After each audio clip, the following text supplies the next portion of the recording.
శ్రీరామజయం. శ్రీహాం వరదశ్యమాయుష్యమారోగ్యం మాయుధాశ్యో మానమహ్యతే ధాన్యం ధనం ఇంద్రాయ సోమా పరికలసే దీర్ఘమాయు. అందరికి కూడా ఈ యొక్క ఛానల్ వీక్షిస్తున్న అందరికి కూడా ఆశీర్వచనములు. ఈ ఛానల్ యజమాన్యం వారు చాలా మంచి మంచి కంటెంట్స్తో వీడియో చేయించుకుంటున్నారు. అయితే ముఖ్యంగా వీరికి వచ్చే కృష్ణలో పశువులకు సంబంధించినటువంటిది, మేకలకు సంబంధించినటువంటిది, దున్నలు, గేదెలు ఉంటాయి కదా, గొర్రెలు, ఈ పశువులు అంటే మనం వాటి ద్వారా ఆదాయం వచ్చి వాటి యొక్క పాలు తాగిన ఇట్లాంటివి ఉంటాయి కదా, వాటికి మరి రోగ నివారణ వాటికి ఏమైనా ఉన్నాయా, ఉందా గురువు గారు? లేదంటే మంత్రం కానీ మందు పెట్టడం కానీ వాటికి అంటే మంచి మంత్రంతో చేసినటువంటి మందు పెట్టడం కానీ ఏమైనా ఉన్నాయా అని అడిగారు. ఇంతకుముందు క్రితం వీడియోలో నేనేం చెప్పానంటే, పశువులు కానీ వాటికి దృష్టి పడ్డప్పుడు ఆ యజమానికి ఆదాయం తగ్గిపోయినా, లేకుంటే యజమానిపై ప్రయోగాలు చేసినా, ఇట్లాంటి వాటికన్నిటి కూడా చాలా రకాలైన, అంటే ఇప్పుడు నేను చెప్పేది ఒక పద్ధతి, ఇట్లా ఎన్నో పద్ధతులు ఉన్నాయి. అది ఆ యొక్క తీవ్రతను బట్టి చేసుకుంటూ వెళ్ళాలి. ఇప్పుడు నేను చెప్పేది కూడా మీకు అందుబాటులో ఉండేటటువంటి ఒక క్రియ. దీనికి ఏంటంటే, ఆదివారం నాడు సూర్యోదయం కాకముందే అంటే పొద్దుగాలనే పొద్దున్నే అంటే తెల్లవారుజామున కోసుకొచ్చినటువంటి రావి ఆకు పైన నల్ల సిరతో, ఇప్పుడు పుల్లలు దొరుకుతాయి, దానిమ్మ పుల్ల అయినా సరే, లేకపోతే పుల్లతో ఈ మంత్రాన్ని వ్రాసి, ఇప్పుడు నేను చెప్పబోతున్న నా మంత్రం ఇది పెద్దగా ఉంటుంది, దీన్ని మీకు డిస్ప్లేలో కూడా పెట్టడానికి ప్రయత్నం చేస్తాం.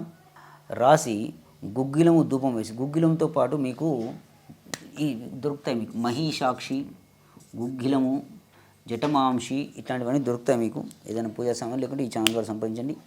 ఇవన్నీ కూడా ధూపం వేసి తెల్లటి బట్టలో చుట్టి ఆ మంత్రాన్ని, ఇప్పుడు నేను చెప్పబోయే మంత్రాన్ని తెల్ల బట్టలో చుట్టి, ఈ యొక్క ఆ మంత్రం చేసినటువంటి ఆ యొక్క ఉంది కదా బట్టను ఆవు యొక్క ఎడమ కొమ్ముకు కానీ గేదె యొక్క కుడి కొమ్మకు కానీ కట్టిన ఎడల వాటి యొక్క సర్వవ్యాధులు, వాటి మీద ఎటువంటి దృష్టికోణాలు అన్నీ కూడా నివారించబడతాయి. ఈ ప్రకారంగానే గేదెలు, దున్నెలు, మేకలు, గొర్రెలు ఇట్లాంటివి ఏమైనా ఉన్నాయి అవన్నీ కూడా పశువుల వ్యాధులు కూడా హరించకపోతాయి. అయితే ఆ మంత్రం ఎలా ఉంటుందని కొంచెం పెద్దగా ఉంటుంది కాబట్టి మీకు షార్ట్లో చెప్తున్నాను. ఓం సర్వత్రా ఉపర్ ప్రసీఘాం తహ బసి వహాలాలాత్. ఇట్లా ఈ మంత్రం ఎట్లా అంటే ఒక దగ్గర ఒక 3 లైన్స్ ఉంటుంది.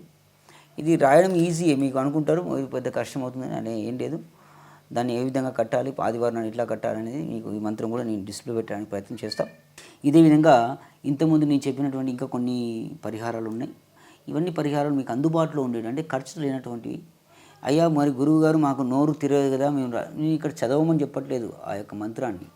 నేనేమంటున్నాను, ఆ యొక్క మంత్రాన్ని ఒక రావి ఆకు పైన నల్ల సిర, లేకుంటే నల్ల పెన్ను ఉంటుంది కదండి, ఆ నల్ల కలర్ పెన్ను తెచ్చుకోండి, దానితో రాయండి. ఆ రావి ఆకు పైన ఒక రావి ఆకు పైన రాయడం ఇబ్బంది అయితే డబుల్ రావి ఆకు, ఇట్లా ఒక కింద రెండు తీసుకోండి రావి ఆకు, రాసి ఆ చిన్నగా రాయండి. రాసి మంచిగా ఆకు తీసుకుని రాసి ఆ తెల్లటి బట్టలు పెట్టి చెప్పాను, ఆ ప్రాసెస్ చేసుకోవడం ద్వారా ఈ యొక్క పశువులకు ఉన్నటువంటి ఏదైనా రోగాలు కానీ ఏదైనా దృష్టికోణాలు అవన్నీ కూడా ఇది ఒక మందు అన్నట్టు వాటికి.